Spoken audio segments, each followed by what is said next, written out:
Top of the SportsMax zone for this Wednesday, and we're bowling off with cricket because Joe Root registered his 25th Test 100 as England dominated the first day of the second Apex Test at Kensington Oval in Barbados. This, of course, on Wednesday. At the close of play, the visitors were 244 for 3. Root is 119 not out. The right-hander Dan Lawrence fell 9 runs short of 100, being dismissed for 91 on the last ball. With the last ball of the day, Jaden Seals and Veerasamy Permal and Jason Holder, of course, 1 wicket so far each. Joining us to review the day's play is the international cricket commentator Fazeer Mohammed. Fazeer, signs that the pitch conditions aren't that much different from what we saw in Antigua last week. Absolutely right, Lance. And I really have to ask, well, what is going on here? Are we really interested in, not about doctoring pitches to suit the West Indies, don't get me wrong at all, but preparing pitches that encourage good cricket.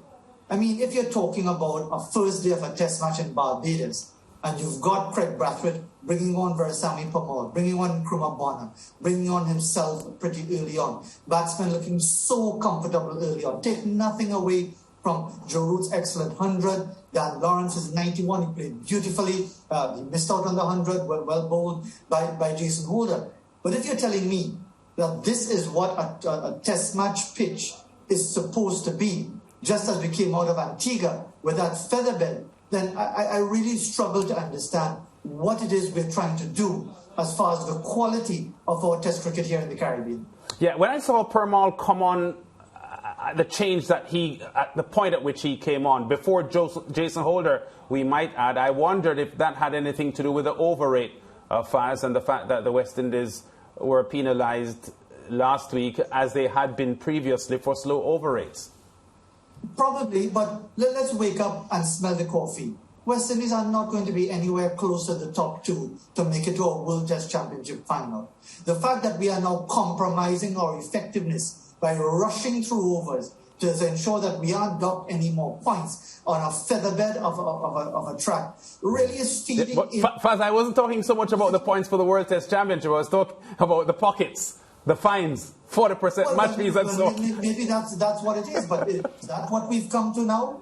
That basically what matters is to ensure that we're not fined, and therefore, at the end of the day, it really doesn't matter how we finish. Now, again, let me contextualize it. If the West Indies had batted first and were dismissed for 27, it wouldn't change my opinion, because the pitch is what it is. And again, when we draw the context of what was 3 years ago, not because the West Indies won, but because the pitches encouraged good cricket, encouraged quality fast bowlers, encouraged attacking batsmanship. Are we now reverting to those dark days of the 2000s and the early 2010s when you would have these featherbed tracks to stretch out the match for 5 days so the ground is full with Englishmen and it almost seems like Lords away from home? I suspect the only thing missing, in today's play and probably for the rest of the test match, was to kick over the Sagarfield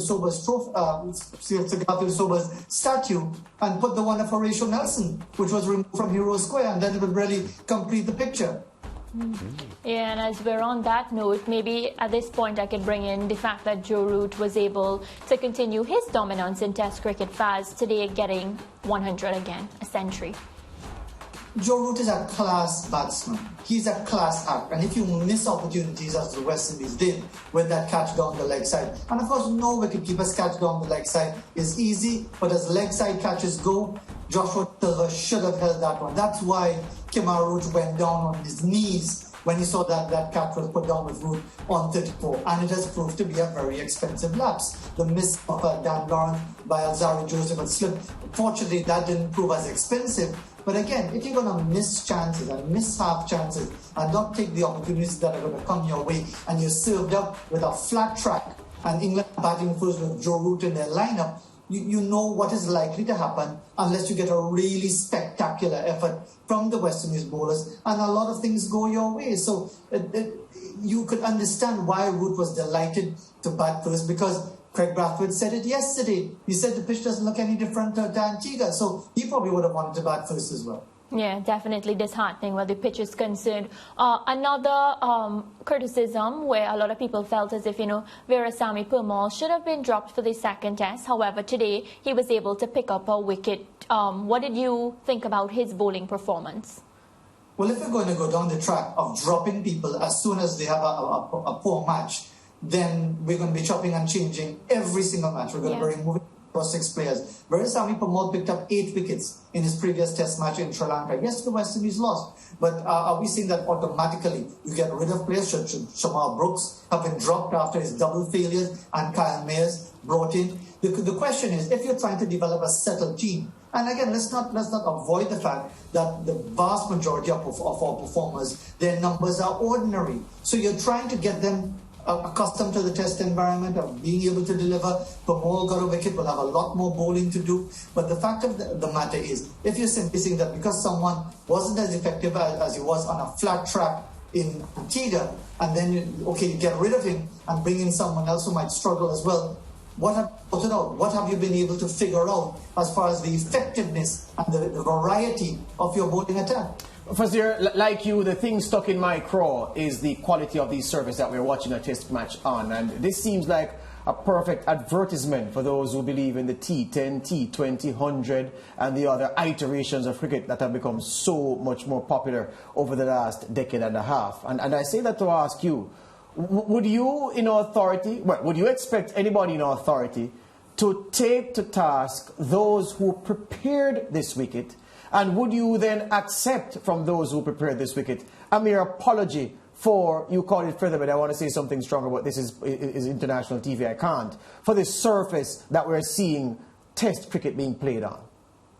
No, nothing is going to happen, George, because this is how we do things in the Caribbean. You'll recall when that test match lasted just 53 minutes against England in Jamaica. Questions were asked and nothing was done. And okay, yes, it might have been an overreaction because we're always hypersensitive. Whenever the English are around, we don't want them to be upset because they might stop traveling here in their tens of thousands and bringing in their tourism revenue.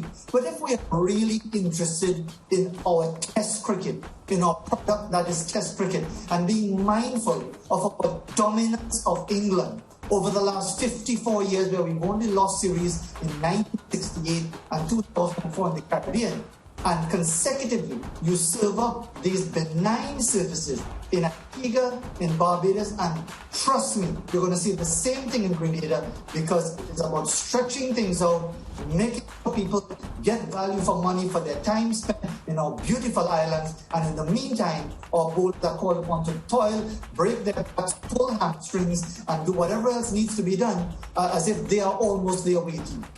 And just for the record, Fazeer, I can hear some people. Wesley started playing test cricket when 1928, yeah.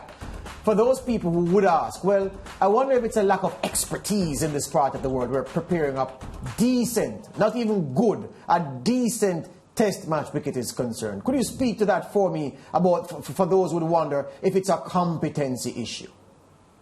I missed a bit, it dropped off just a bit. Just to repeat the question once again, please. I was asking you, for those who are watching us and watching us have this conversation and maybe wondering if it's a competency issue in the preparation of a basically decent test pitch is concerned. And we've been doing this thing from the 1920s. Speak to those who would believe that it's a competency issue why we can't have a decent test cricket for the game to be played on.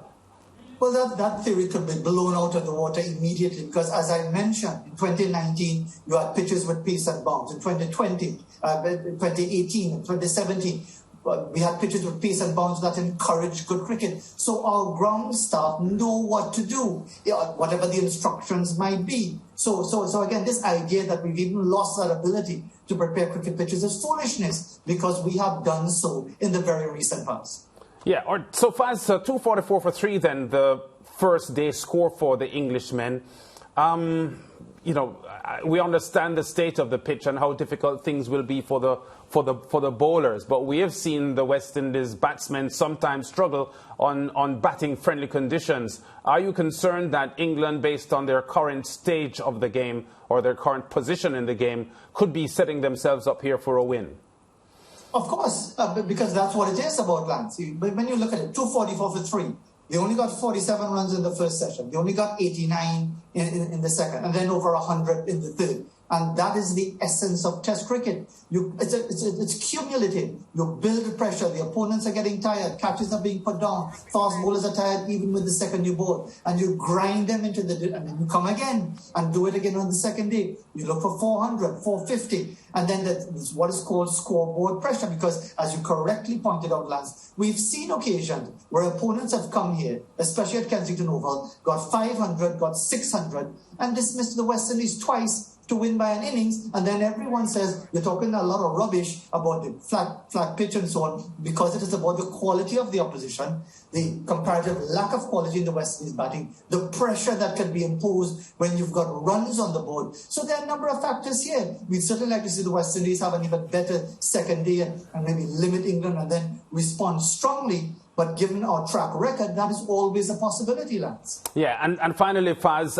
John Campbell, a little bit dodgy in the field today, which probably creates some concern about his confidence level, because sometimes these things have a way of transitioning, you know, if you're in the field and you're now opening batsman and the things haven't gone so well for you. So he probably has some mental work to do to set himself up for a good batting effort.